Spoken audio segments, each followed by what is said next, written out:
everyone, and welcome to the fifth edition of the Justinian Talks podcast. My name is Gjorgi, and today joining us is my very dear colleague from the political studies at the Faculty of Law in Skopje, Aziz Sulejmani. How are you doing, Aziz? Thank you, guys. I'm good, man. How about you? All doing fine? Good myself. Yep, doing good myself. A little bit rainy today, but hey, yes. I'm inside, so that's good. Hey, so for those of you that don't know you, and I mean, I can go on and introduce you, but I would like to hear from you. Apart from studying political science, can you tell a little bit more about yourself before we start digging into the election process in Macedonia? Absolutely. As you mentioned, I study political studies at the Faculty of Law in Skopje.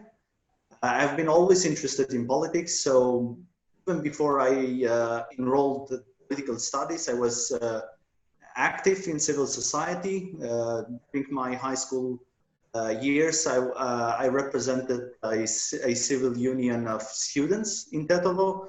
Moreover, I participated in a couple of NGOs, such as Eco Guerrilla, which is also a movement in Tetovo during the period where when there was enormous pollution in Tetovo and the whole Polog region.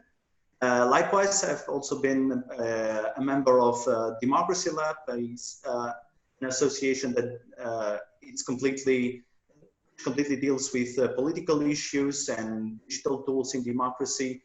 I've also been alumni of Benjamin Franklin Institute in the United States in 2016. Which aims to enhance the role and the foster relations between the United States and Europe. Likewise, I've participated in programs in Japan, and last year also in Russia. So my political perspective doesn't involve only one side. I try to look at all sides and have a better understanding.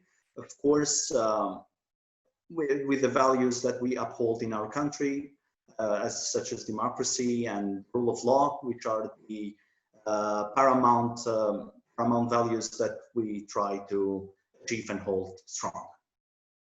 Yeah, and that's what you said at the end. That's one of the reasons why specifically I asked you to kind of talk to us and just briefly discuss what has happened in Macedonia over the past few weeks and months. Therefore, for those of you that are listening right now and are not really into what's happening in Macedonia, we just had elections in time of Corona, which was an interesting experience in my opinion.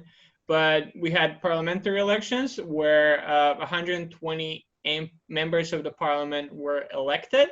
We still don't have the official results, but from the looks of things, we do have unofficial results, which will most likely be confirmed, and that's why we're going to talk a little bit more about that towards the end of the episode. But before we start kind of discussing the electoral process, the elections, and kind of give our predictions on what's next for the country, I wanted to briefly give a little background on the situation in Macedonia. In 2016, Macedonia had our last parliamentary elections, where after 10 or 11 years of rule, the conservative party, who was in power for this period of time, Vomero Dupomane, was lost the elections, or rather won most votes, but was unable to form a government.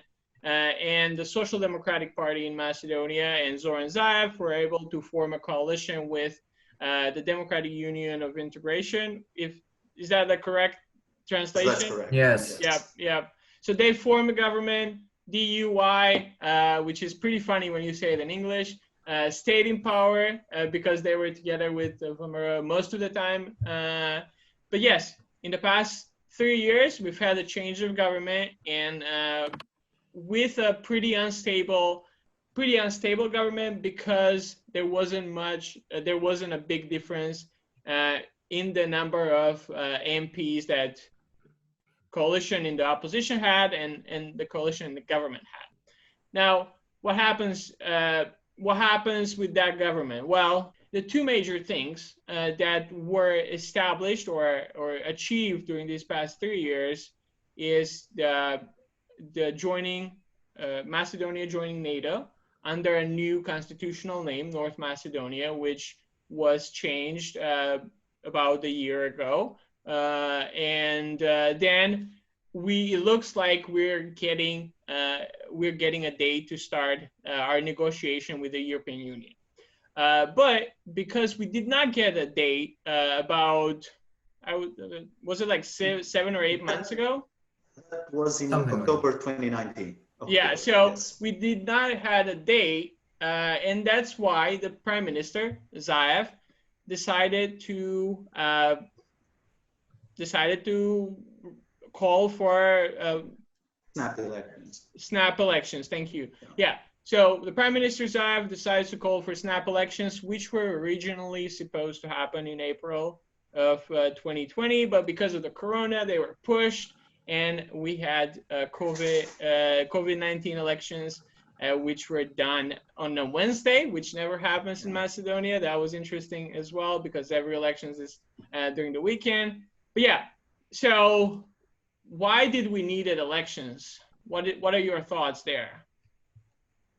I would say that from the very beginning of this coalition between the Social Democratic Party, Sadasama, and DUI, the Albanian Democratic Union for Integration, the coalition was not natural. DUI was in power for 10 years with, almost 10 years with VMRO, the conservative party in Macedonia, and they kind of felt naturally to continue their coalition since VMRO had 2 more MPs in 2016. They had 51 compared to Sadasama, the former opposition, with 49 MPs. And DUI felt natural to form a coalition which they in total would gain 61 MPs, necessary votes to form a government coalition. Nevertheless, I think there was pressure from the external factors, from the international community, that Trombevski needed to step back, because he was involved. He was the main perpetrator of the whole crisis that began in 2014. So there was no chance for a person that needed to face justice to be one more time prime minister. Nevertheless, I think the coalition started in a very good spirit, I'd say. But nevertheless, I think the coalition was impacted by the decision of French President Macron in last year in October, which kind of prevented Macedonia to start the accession talks, which are nothing in finishing it. That's just the beginning of a process. It's very symbolic, like without fulfilling any chapters for accession with the European Union. But nevertheless, internal politics within the European Union affected Macedonia, which had the barren of a very large political sacrifice with the constitutional name. So it was a huge sacrifice done by this government regarding the bilateral relations with Greece. So to forever back this issue and look forward in joining NATO and EU. So I think maybe the coalition didn't. Of course, no one was aware of the fact that there will be a huge pandemic in the whole world. So by their estimates, they thought that if Macedonia gets into NATO by the beginning of 2020, they'll have good chances, even though they don't get the EU accession talks. Nevertheless, they have a good baggage with the idea of getting into NATO. So they thought that might be a huge victory for them in snap elections. But nevertheless, things all got complicated in that period. Even though on 24th of March 2020, Macedonia new rules got the accession talks, the beginning of accession talks. So for the government, that was a huge victory. But when you look at the coalition inside, there were many problems that never got resolved regarding the public prosecution, regarding the immunity of former VMRO MPs. I would like to specifically mention the former chairman of the parliament, Trombevski, which in kind of maybe an unofficial agreement between Dewey and VMRO. He wasn't prosecuted, his immunity wasn't taken by the parliament. So this kind of friction always existed between the government. So, and moreover, Sulejmani in 2016 had a huge campaign against Dewey. They promised that they will send the whole government in opposition, all the criminals, they'll send all the corrupted officials and held all of them accountable. How they envisaged to do this was by reforming justice, which, to be honest, failed completely in this government. So the main aim of this government, the main goal, the cardinal goal of this government, completely failed, which is delivering justice, which was never delivered. Yeah, I completely agree with what you said, but regarding what motivated these elections, I think it's a really interesting story because there are some primary reasons, and those same reasons kind of evolved in other reasons and motives for the elections. Firstly, it was the failure to get a date for the European accession talks. And yes, that's a pretty fine and expected political move to do. Your narrative for the whole government was, we will get the date, and when you fail at that, it's completely reasonable to call out snap elections. Some other reason is, yeah, like you said, the harmony or lack thereof in the coalition between the Democratic Union of Integration and the Social Democrats. I think they started off pretty well, but it got a little bit heated in the later stages. But as time went on and the elections got prolonged and the Corona crisis blew up, the motives weren't anymore about the coalition and the European accession talks, and it started to be about the lack of functional technical government and parliament to sustain the situation and not make it worse with the Corona pandemic. So there are a lot of reasons. So let's see, we have a new parliament now, and yeah, there are a lot of things yet to come. Yeah, I just want to add, we still don't have a new parliament. We'll have to probably wait for a few weeks. Yeah, no, I know what you said, but like to be specific, it's gonna take a little bit more than I think 2 weeks to get all that sorted out. Just the usual the procedure, timeline. something like that. Yeah, no, but I wanted, like, that was the way I wanted also to go with the conversation. It's like everyone forgot about us not getting the name, and everyone was talking about why do we need to have a Corona elections. And I think I know I was one of those that were calling for an election because we needed to have one.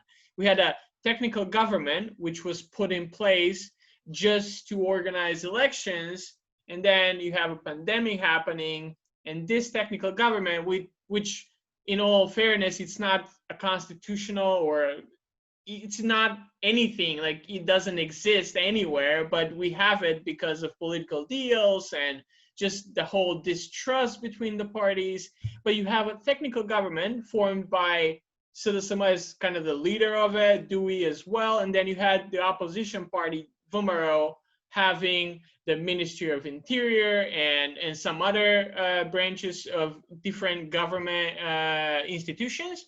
So we had this government who was put in place only to organize elections, yet pandemic happens and they were dealing with the pandemic, but people didn't vote for it. It didn't have a political legitimacy. So I believe that in order to get a politically legitimate government to run a country, you needed to have the elections. plus there's all like we just talked about procedures about forming a new parliament.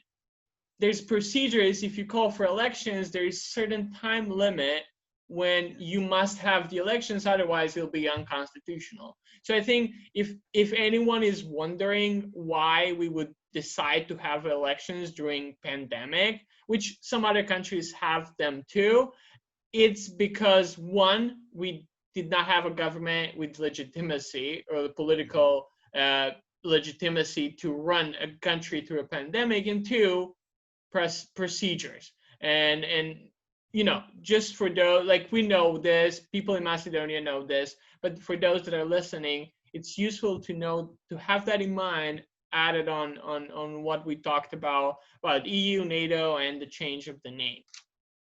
So I would say in retrospective, when you look back to the technical government, maybe the idea to involve the main opposition party, VMRO, in the government back then in October, when they were planning to form a technical government before the snap elections, was a good idea. But when a pandemic erupts, that's a disastrous idea because you don't have legitimacy. So how are you gonna fulfill all the precautions that are taken by the Ministry of Health? How are they going to be implemented if you don't have legitimacy? This was one of the setbacks in our government in the previous months. Yeah, and I mean, knowing the tensions between the parties and knowing that they will have elections, yes, of course they're going to use everything they can to make the other party look bad. And like, we can go in details on that, but I think we would just, you know, if we would need like 2 hours to finish up, and it was just, yeah, I think one of the reasons why Macedonia isn't doing so well right now in the moment is because of the technical government, and just how you can't have three parties doing what they think is best for them, and not one together united front doing what's best for the country. And here I would move along to the whole election process. And Aziz, you hinted on like a little bit on the last election process where Sulejmani, who won ultimately and formed a government, had their campaign in 2016 against the criminals in VMRO and criminals in Dewey, and they were going to reform justice, and they're going to do all of this while getting us into NATO and EU. Yeah, I think that was the same campaign they used this time, except we got into NATO, right? Yeah. So what are yours? What are some of your thoughts on that? It's interesting. Yeah, you're right at that point. I think that their campaign didn't change much. They have most of the promises they had in 2016 repacked and resurfacing again, maybe just a little bit modified so as to adjust to the changes of the 2020 landscape that exists in the political landscape, because now we have a new constitutional name. So it wasn't back then in 2016. So it was one of the achievements that they didn't plan. This was an unintended consequence, the political issues. I think that Sulejmani had lead the pro-EU, pro-NATO agenda in these elections. Basically, they restarted again with the idea of sending Dewey back into opposition, those corrupted officials back into opposition. So I think they were really, really optimistic that they'll be, maybe not form a government on their own with 61 MPs, but really, really close to 61 MPs. And in general, their campaign was good. It was democratic. One of the things that has to be mentioned here is that many MPs, as well as the candidates for prime minister, they always were on TV. Even they had debates among themselves, which is a new spirit, is the new geist of political democracy in the country, where those who aim to come to power, they should face each other and actually see which of those ideas really gonna be implemented in the country, as well as find the language of compromise. One of the crucial things that we miss in our country when it comes to political culture, I think, is compromise. Compromise is seen as zero-sum game. Compromise means that either I lose everything or you gain everything. It's like zero-sum game. There's no chance for both sides to win. And this political culture has dominated our country for 30 years. It's not a new phenomenon. It has always been. In these elections, this was also mentioned, because the opposition always accused that the name change with the constitutional name change was a disaster. It was a full disaster for the Macedonian people. They lost everything. They lost all of their identity, which is not true. It's not true. Macedonians gained a lot of things with this issue. Maybe the name changed. It's emotional. Nevertheless, it paved the way for Macedonia to become a member of NATO, which brought stability in the country, and also paved the way for Macedonia in the EU. So I think Sudasma, holding on these issues, was well prepared to ask for legitimacy and to ask for the vote of the people to gain one more time the power. Yeah.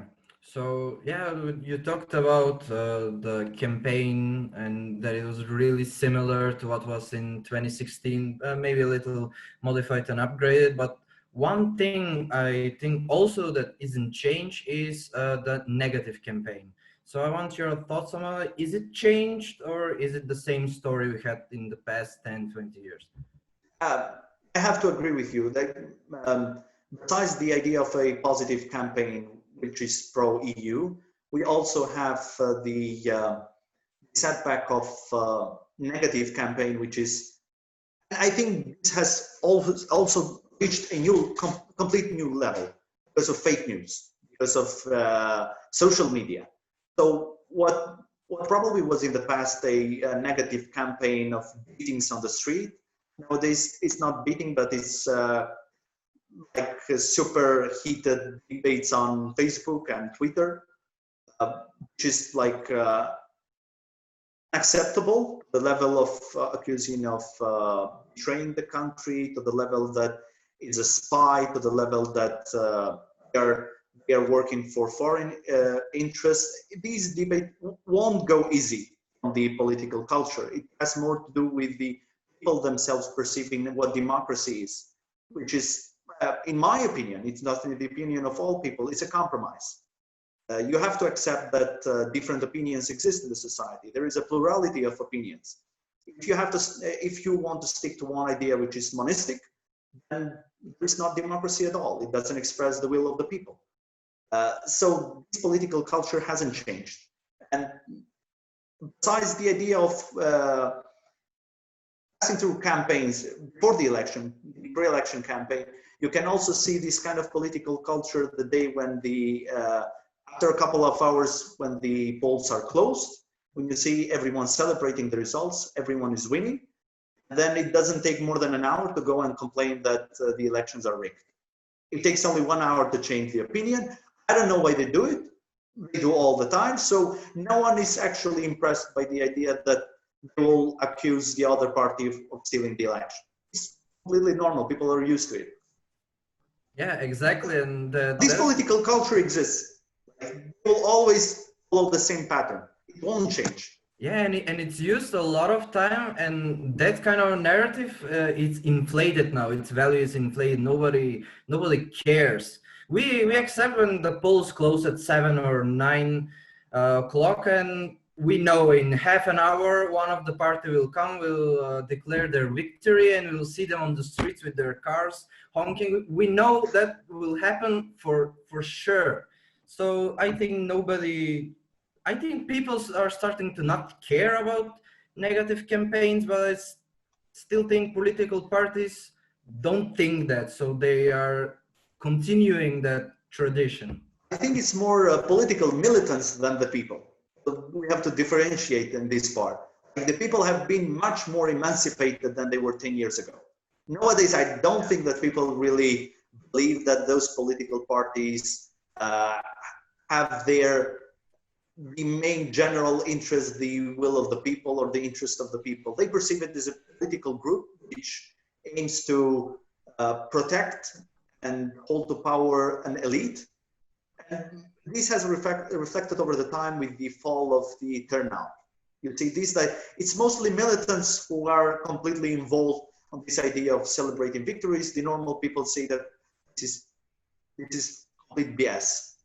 Yeah, and I don't think, like, I totally agree. I don't think normal people see, like, they don't celebrate victory because they know nothing's going to change much for them. Like, they're going to go on and live with their lives. I think what's interesting to see the similarities that VMRO has used from, let's say, the campaign of Vučić in Serbia.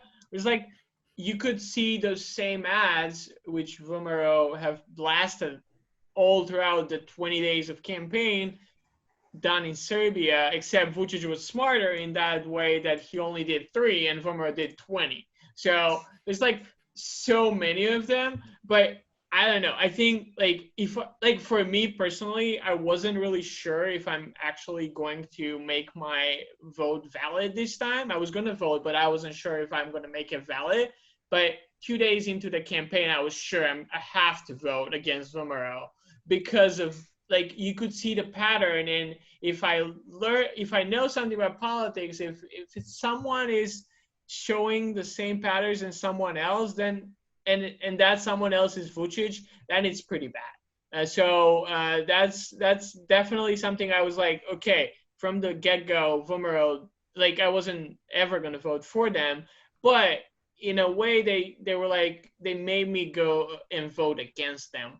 But another topic when it comes to the campaign, and it was quite interesting from the very beginning, was the nationalism shown into, I mean, I would say both sides, but mainly from Dewey. And I think, like as someone who is from Tetovo, who is like part of the Albanian community in the country, I hate that we have, like, for me, I hate that we have ethnic parties in the country, but it's a reality and we got to talk about it. So Aziz, what's your thought on the Dewey's like campaign for Albanian prime minister? Even like before you say anything, I don't really care what ethnicity the prime minister is. I mean, I would rather have like a guy from Finland being our minister of education because I know he's going to do it good or she's going to do it good. So just putting it out there, it doesn't really matter the ethnicity or the gender or the orientation or the religion. They need to have qualities. Professionalism matters more. Yeah. But they did that, and when we talk about results, it actually worked, right?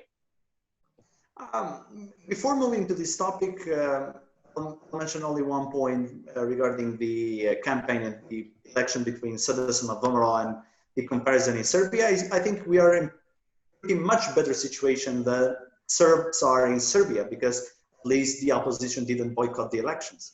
No matter if the opposition completely fails to deliver to the people, it's much better than they don't boycott the elections because you'll end up with a political party which will gain more than 100 seats, which completely sends the country in a new political crisis.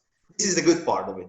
Even though their campaign might have been nationalistic or they may have led unconstructive or destructive campaign. In this case, nevertheless, their participation in the elections give legitimacy to the new government that will be formed after weeks. Now, when it comes to the Dewey campaign, the Democratic Union for Integration campaign for a Albanian prime minister, I don't consider Dewey at all a nationalistic party.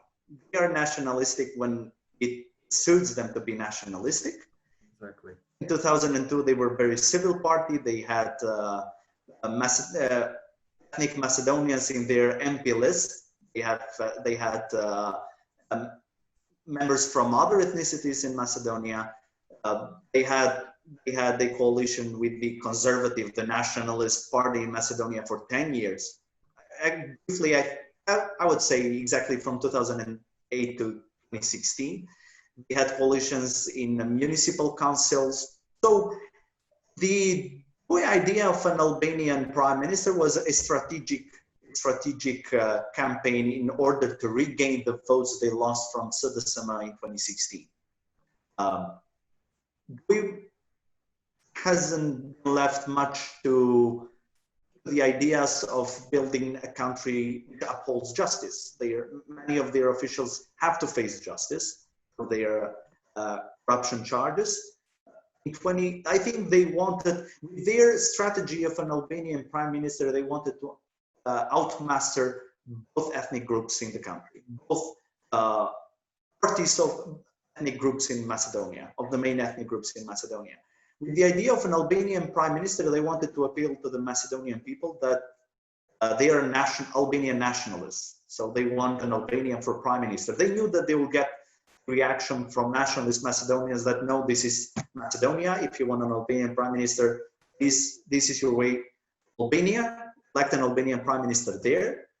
They knew that they will gain this reaction. They knew that the Albanian electorate will react to those accusations from Macedonian citizens. On the other hand, they wanted to outmaster Albanian political parties themselves, because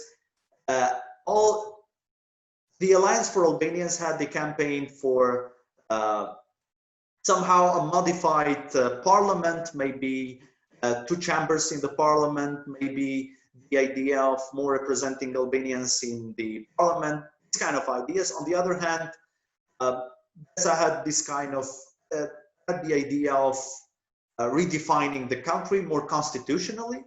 The Democratic Party of Albanians had the idea of a deputy prime minister of Albanian ethnicity, and it comes with the idea of Albanian prime minister, which, if we think the election as a market, this is the best product you have. So you are presenting to the voters the best product. So they are all asking for something less, and we are asking for something that is huge. Nobody asked before. They somehow successfully managed to bring back 20,000 votes. They lost in 2016. But when you look to the results that they have gained in the past 6 years, so in 2014 they had about 150,000 votes. 2016 they had only 80,000 votes, so they were cut in half. The Albanian electorate dispersed. Some of them went to Albanian opposition parties, some of them went to Sudasama. But you see a regaining of the votes. Some of them are because Sudasama failed to establish a political structure of Albanian votes. So it's not, that was an exception. It wasn't something that will be permanent and followed in the other election cycles. When it comes to DUI, they wanted to bring back those votes that they thought they lost in 2016. They specifically chose a couple of regions when they thought that they might regain the votes they lost. That's why they chose their prime minister from Sarai. They have there's a huge discrepancy between the first party of Albanians in that municipality and the second party, about 4,000 or 5,000 votes. That makes one MP difference. So it was in other strategic points throughout the country, and I don't think that even they predicted this kind of, anticipated this kind of results. I mean, their best chances, maybe they thought that they'll gain 12 MPs, even this was their initial presentation to the media after the polls were closed. Poll stations were closed. But you see that because of the low turnout of Macedonians, they made more Albanian MPs, and likewise we have to mention that this time the Macedonian electorate, the Macedonian political parties are not very unified. You don't have only two blocks, you have a couple of them. So they all contributed to the loss of a couple of votes in the main parties, which initially went to a more consolidated Albanian bloc, which was very much dispersed in 2016. In 2016, everyone ran against each other. This time you had a couple of coalitions between Albanian political parties. except DPA, which was initially left with only one MP this time. So the other party, but I don't classify DUI at all as a nationalist party. They are very pragmatic, and I don't think that they will deliver to the idea of an Albanian prime minister, even though that position is completely symbolic. It won't carry any results if the whole cabinet will be with Macedonian ministers, or if it gains the votes of a Macedonian party, that majority will be controlled by the main party. So if they are unsatisfied with the results of an Albanian prime minister, they may quickly call a vote of no confidence. On the other hand, I think DUI is pragmatic, and I think after this election in the coalition talks, might change their position. They might look for something else to bargain. I think this position of Albanian prime minister was bargaining with the Macedonian electorate. Yeah, I have a couple of views on this promise from DUI for an Albanian prime minister. First of all, it's completely legitimate to, before an election, to promise something like that. But after an election, when you don't have a majority, you don't have pretty much legitimacy to say, oh, I will put a prime minister with my 15 MPs. But another part of this story is such strategic brilliance from DUI for promising such a thing. They probably knew that they were going to be the party, as they almost always has been, the party which is the most important for forming a government. So they can use this as leverage to get something, some more smaller things than one big thing. So maybe there won't be an Albanian prime minister as they wanted to, but they will definitely have a lot of more things in this government, because to be honest, they are the only party that can be the most easy way to form a government. So we'll see. It's going to be an interesting 2, 3, or even more weeks or even months until forming the government. Exactly. Yeah. I think that they used the idea of an Albanian prime minister, first of all, to consolidate their electorate.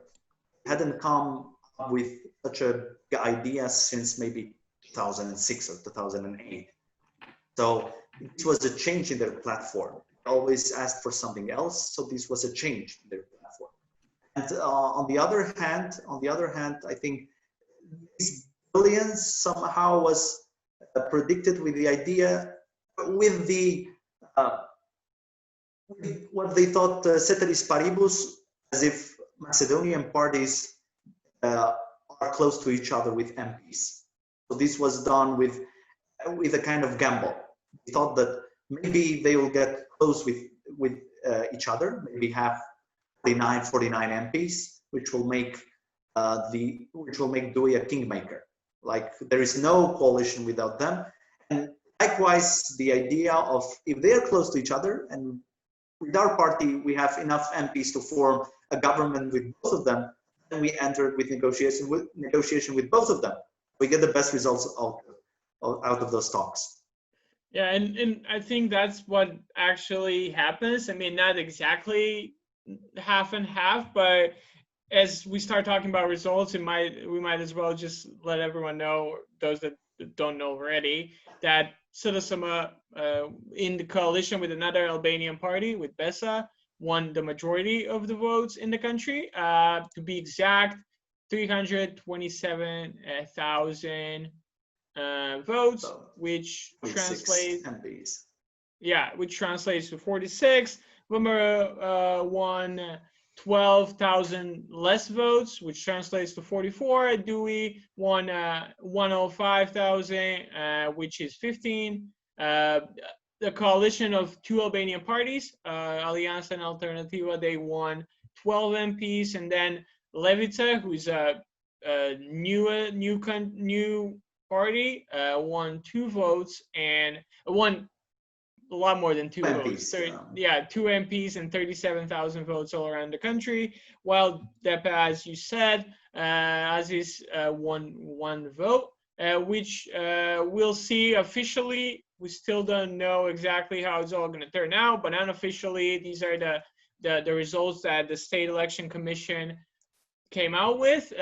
One thing that I wanted to briefly discuss here is the similarity of this election with the 2012 election in Serbia, where the newly formed back then party of Serbian Progressive Party of Vučić and Nikolić won the election, but it was a slim margin between Demokratska stranka and Boris Tadić.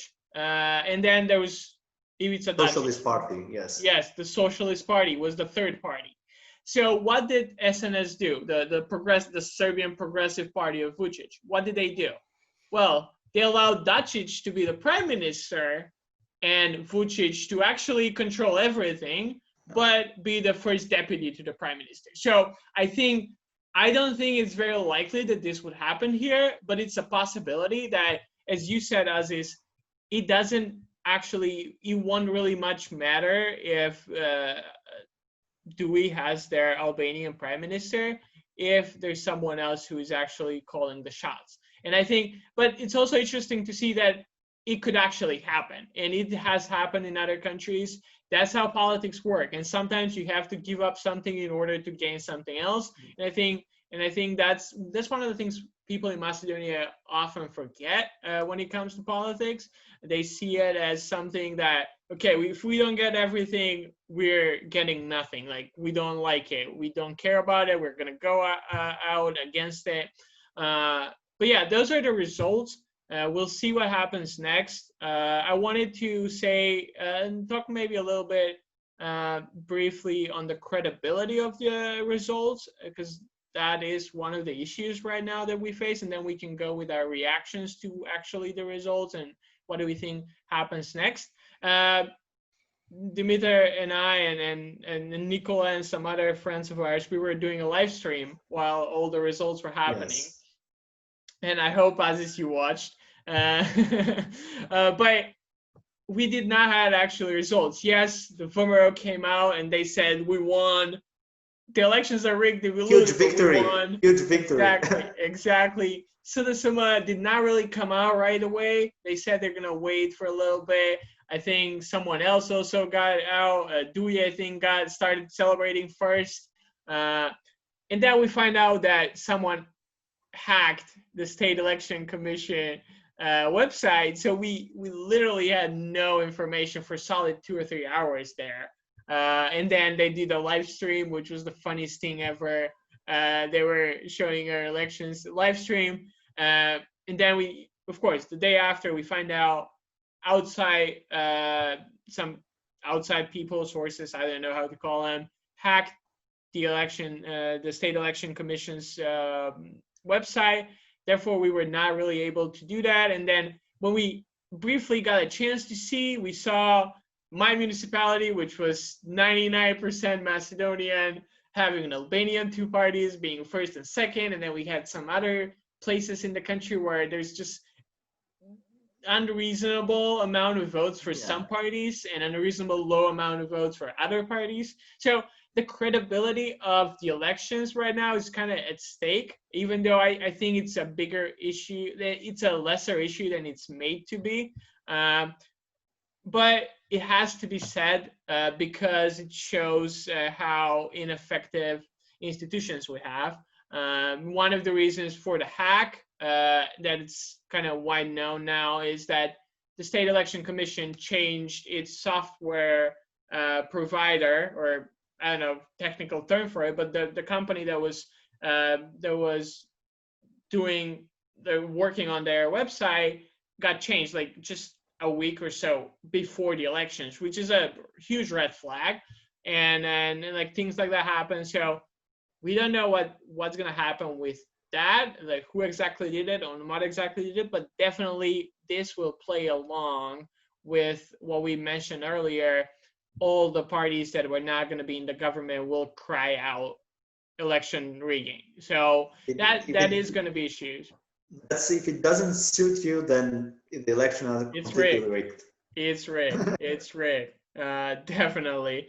But no, yeah. So Aziz, what were your first thoughts when you saw the election results? To this part, political parties are more effective at telling the results than the election commission, because I think in my municipality, the elections were published maybe an hour before the election commission published them, or got hacked in that period. I think that well, political parties have a comparative advantage when it comes to publishing the results, because they have their representatives directly the election boards within all voting stations, so they can mathematically compose a sum to all those votes and see how many MPs they win. Their forms are informal. That's why they are not official, but nevertheless they are very accurate. I think that the hacking of the election commission is a huge blow to that commission itself. I think no one predicted it, especially in such important election in a pandemic crisis, especially to the point where many political parties were close to each other with votes, between Sedesama and Vomero and the Alliance for Albanians. So you would expect all political parties to call the election rigged if they think that the results are so close. But somehow they are right with it, because no one can really know if the whole election commission website is hacked, where the results are published. You have on the other side maybe just 2,000 or 3,000 votes that differentiate one party from the other. Everyone wants to win, so that's why they will call the election rigged, maybe so as to fix those voting stations where they thought they might lose. So hold another campaign and recruit more voters to vote for their party, so as to change the balance between the MPs. But I am also puzzled by the fact that the election commission was hacked. I don't know if it had happened in the previous times, but nevertheless, I think those kind of things might happen. But I think this concentrates more on the idea of the website and not on the whole results, because those how are those called in English, where you fill all the minutes of the election boards? They exist. They have copies they have shared copies with all members of that commission.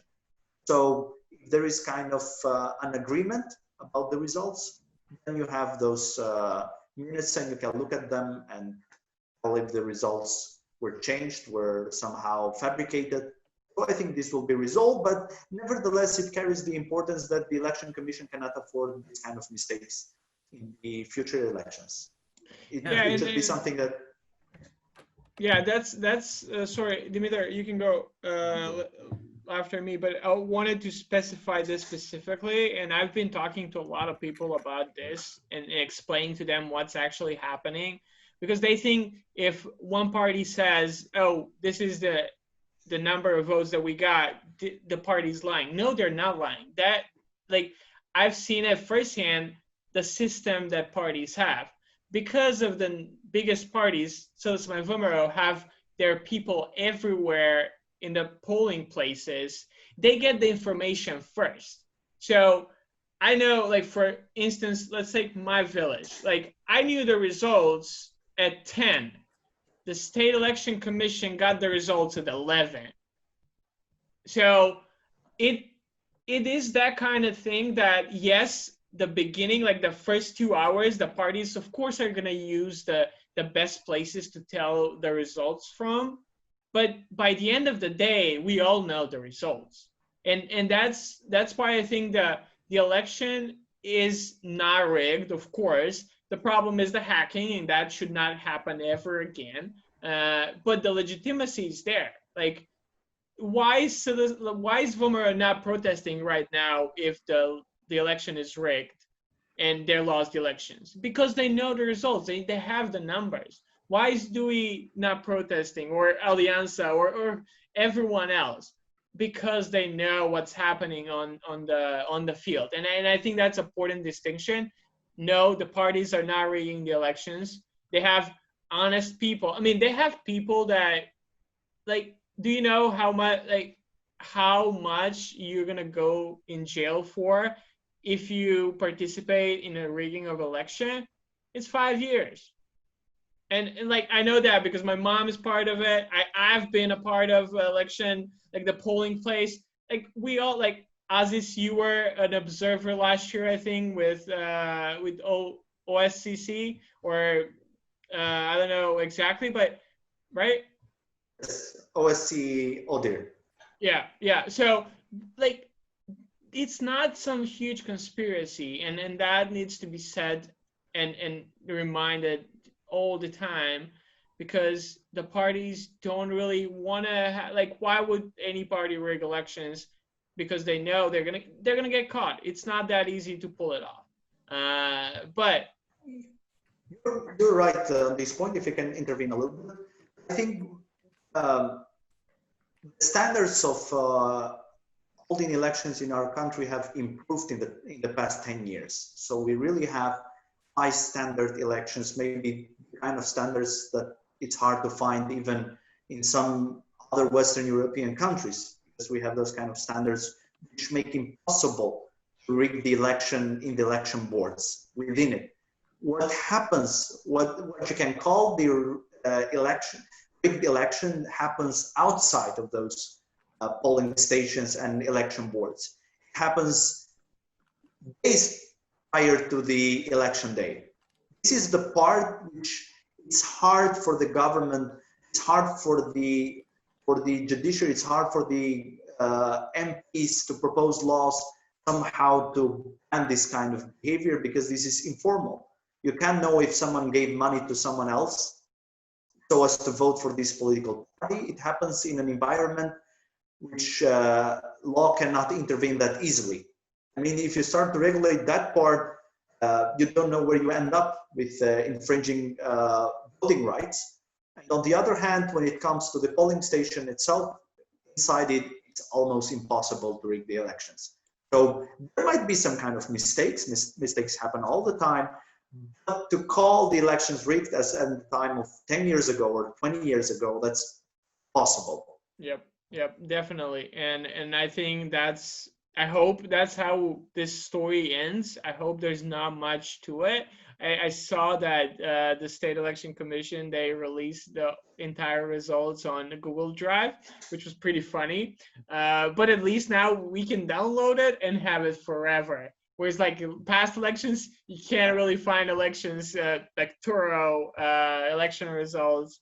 But no, like for me, if I can go now and talk a little bit about like just what I expected and what I got, I honestly, I'm quite surprised by the results in Eastern Macedonia. I was expecting, because of what we said, the name change, because of the inability of Sulejmani to actually follow through on the promises they made, I was expecting a huge blowout there for Vomero, and that did not happen. Vomero was only got, I think, one MP more. in that deep eastern part of the country. In both electoral zones, I think, in both in third and fourth, they get only one more. If I'm not wrong. Like together, yeah. That was all. Yes. Yeah, like in 3, which is the deep east, they got only +1. In 4, which is a little bit down, it was tied. So that was my biggest surprise. I was expecting a lot more there, and I guess kudos to Sulejmani for their campaign and whatever they have done there. But that was a big surprise for me. I was expecting so for those that might be confused, Macedonia is divided into 6 regions, and each of those 6 regions is producing 20 MPs. They're proportionally divided, and they go to the parliament after the elections.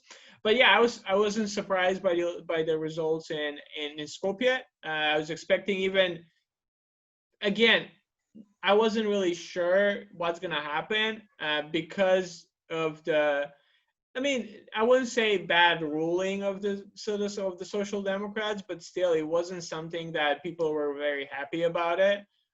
So I think the result they got with 46 MPs and clear winner by the number of votes, I think it's a huge result for them.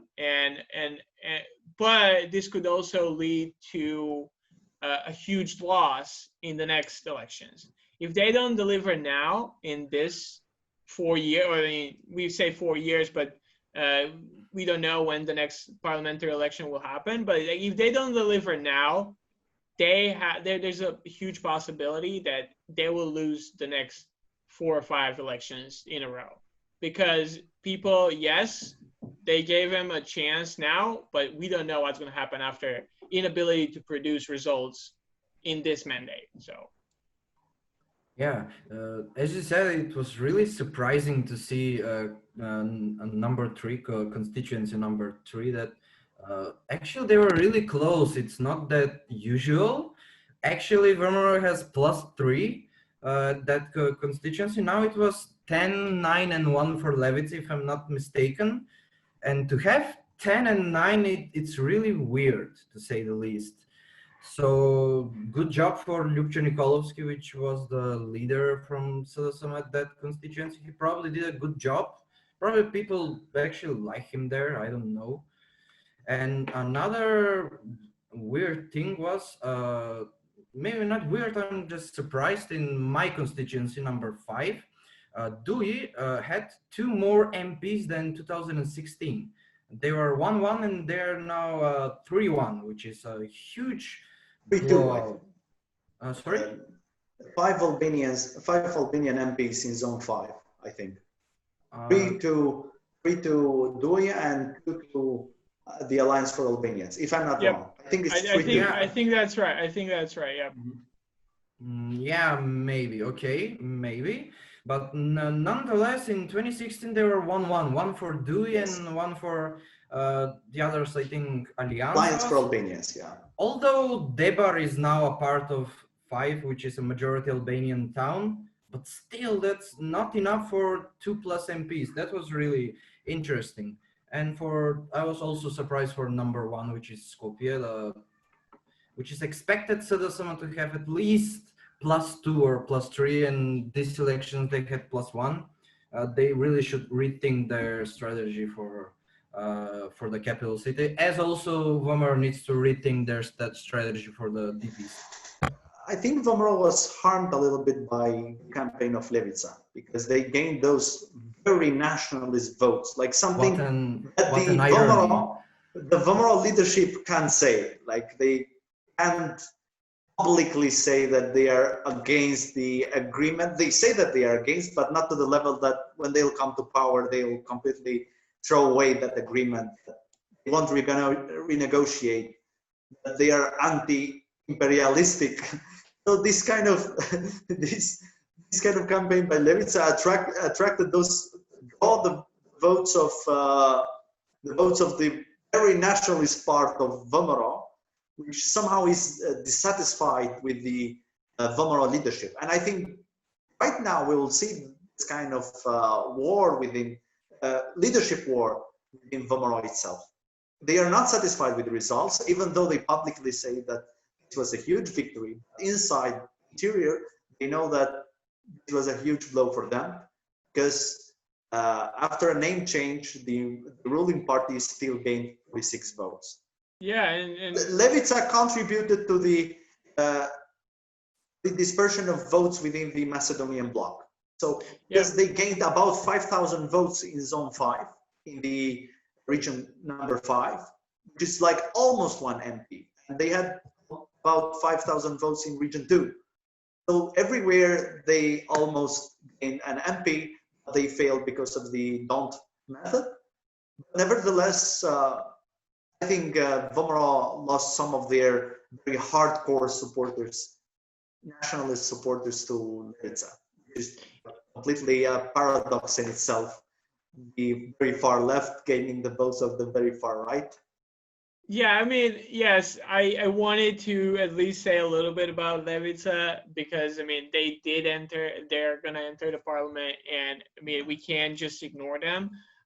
For those that don't know, Levica is a far left party that was pushing a pretty nationalistic message this election cycle.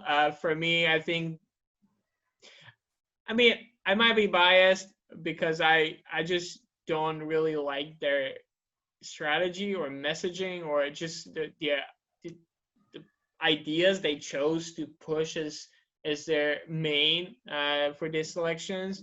I can't understand how a leftist can be a nationalistic and push against that.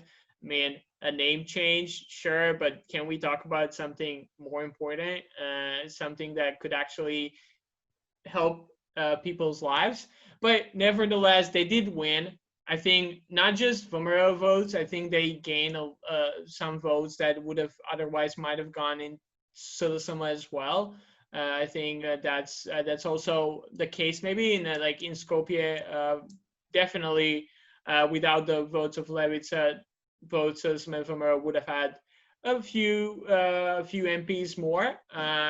But I think just the whole the whole idea of this party could lead to, I mean, to something that I don't even want to think about, and that's strengthening the old right and just helping the conservatism. Because like I'm talking to a lot of people these days about politics because it's elections, and I mean, honestly, do we even have a real left party in the country?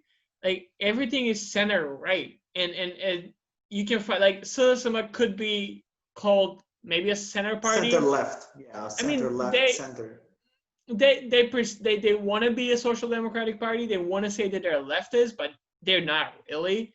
So like we can call them like center left at most, but then everything after that is center right, and alt right. So I think the rise of Levica, if they continue with the nationalism, if they continue with this rhetoric they have, could also lead to sometimes where we would actually be on the verge of like alt-right fascism pretty soon.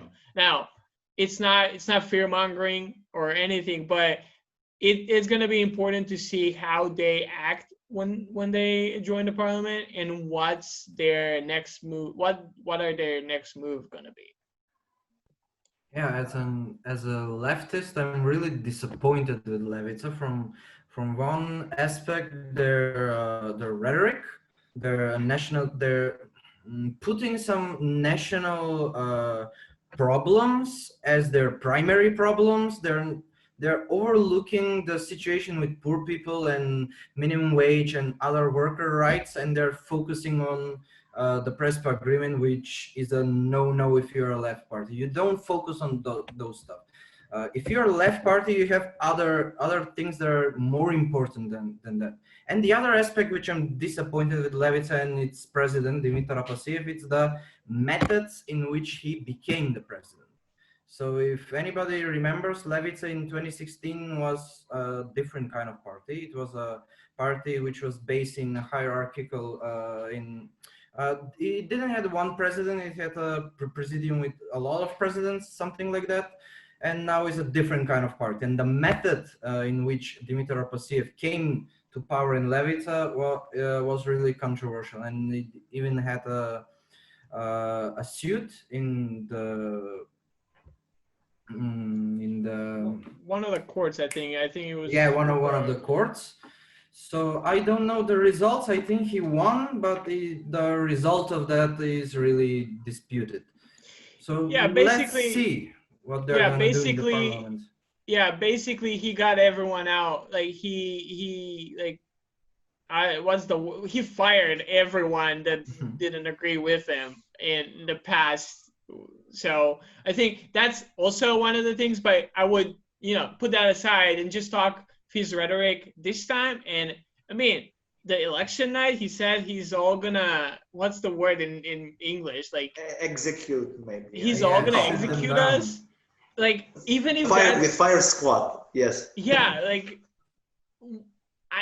I'm speechless, but again, we had to say it.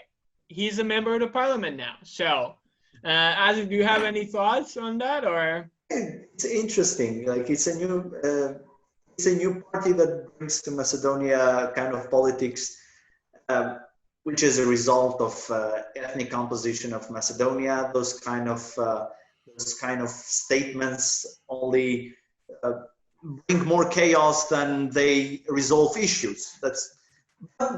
Nevertheless, you can gain a lot of votes with those ideas. Whether that can be far left, very far left, or far right in different ethnic groups, that will bring votes. Because those ideas can never be implemented. They show no results at all. They are good speech, they are good dreams, but they cannot be fulfilled. We have the Golden Dawn in Greece, the very fascist party. To make a parallel with that. Yeah, because we have always in political sciences learned about different how to put political parties in the political landscape. Let's say have the linear form for putting political parties, where you have from left to right. Nevertheless, you have the horseshoe political ideology, when you see far left and far right coming close to each other. That's why sometimes they overlap, even though they have far left ideas. Because of their statements, which are pretty radical, they reach the point of some ideas which are from far right, and you can really tell the distinction between those two sometimes. That was the case of Germany in the 30s, Italy in the 20s, the Soviet Union in the Stalinist times. But I think that with 2 or 3 MPs, even if he gains more in the upcoming elections, that won't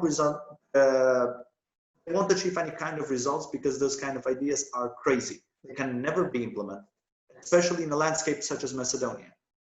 At the end, when you have those 3 MPs, the best they can get is having a very nationalist or radical speech in the parliament and achieve nothing. They have only 3 votes, and in the next time, if they gain 8 or 10 votes, they have to compromise in order to get in the government. They can't have those kind of statements, and they are fully aware. Their voters are not aware of that kind of policy, because they are telling their voters that no, they won't compromise. They will have the same statements whether they are in opposition or a government political party, but that's not true. It cannot happen. Yeah, I could not agree more. And with that, I think let's finish on our let's finish this episode Positive with positive remarks and our final thoughts. What's next for the country? I'll go first because I've thought about this. I've even posted something the other day. I think, again, as I said, Sulejmani is the clear winner. They have overcome a lot of obstacles. Name change, just not a lot of results. And they are still in power to actually be the leading party that's going to drive the negotiations for a new coalition. So they're winner on that side, but I think Dewey is the biggest winner. Yes, Dewey is deciding everything, and if they want to go and just stay with that Albanian prime minister idea, we might even have new elections soon if Vomero and Sulejmani don't make a coalition together, which is unthinkable at the moment. So I think Dewey is going to pretty much decide what's going to happen next, whether that's going to be Dewey and Sulejmani, Dewey and Vomero, whether that's going to be Sulejmani and Vomero, whether that's going to be new elections. We don't know, but Dewey actually gained the most out of these elections. I think Vomero are the biggest losers. They could not have, you just needed to play along and beat Sulejmani on their own game, but they did not use the missteps of the government party. And I've seen that Mickoski might even resign, but I don't think Vomero are going to accept his resignation. We'll see what's going to happen with that. I think Levica, just to finish, and then you can go as is. Levica, two members of the parliament. I hope not they can do really much. So we'll see what happens. I think the Alliance for Albanians, I hope they play a bigger role this time, and Dewey slightly, but because of the results, that's quite not really possible. And then for the rest of us, I think we'll have a new parliamentary election next year with the local elections.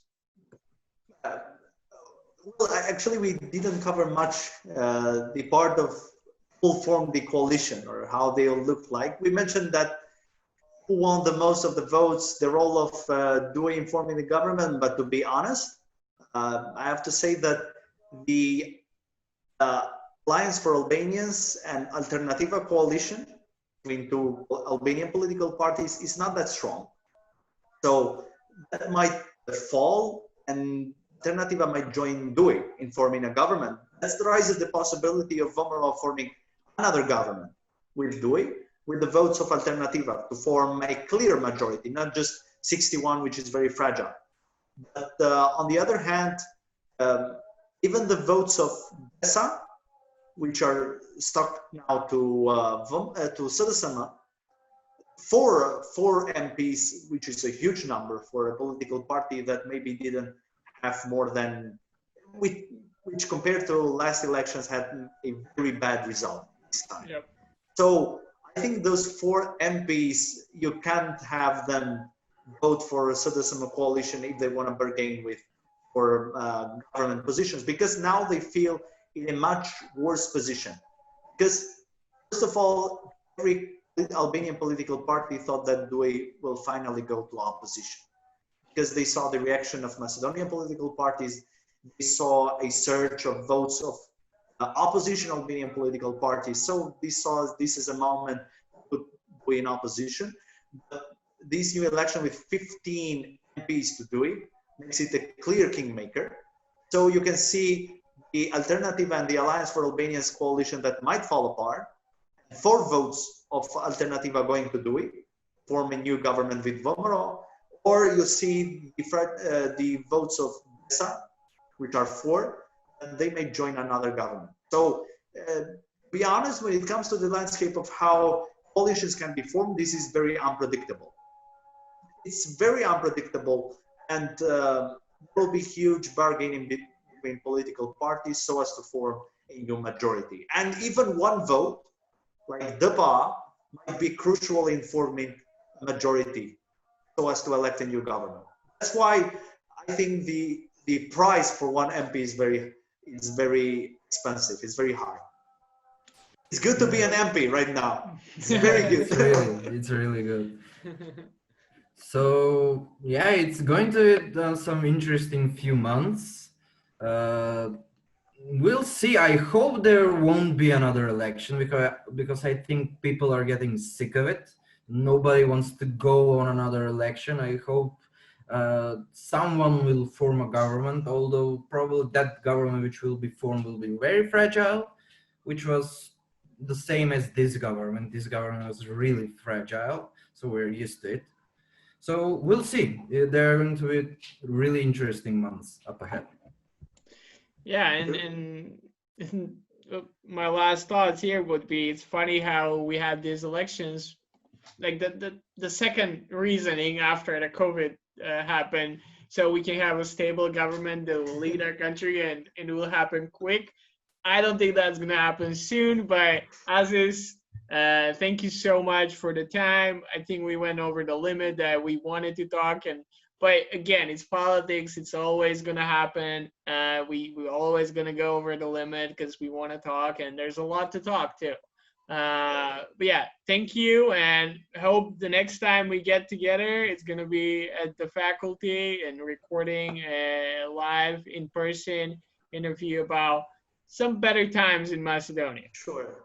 I would like to thank both of you guys. It was an honor for me to be tonight with you, with both of you. Thank you very much. I think it was a very interesting topic. I think we didn't cover everything because there are a lot of things to talk about, but sure, you'll have other guests which will help you fix and pin down those issues and serve it to the public so as to raise the awareness about political issues, which is your main, which is one of your goals with this interviews you make. Thank you. Thank you too.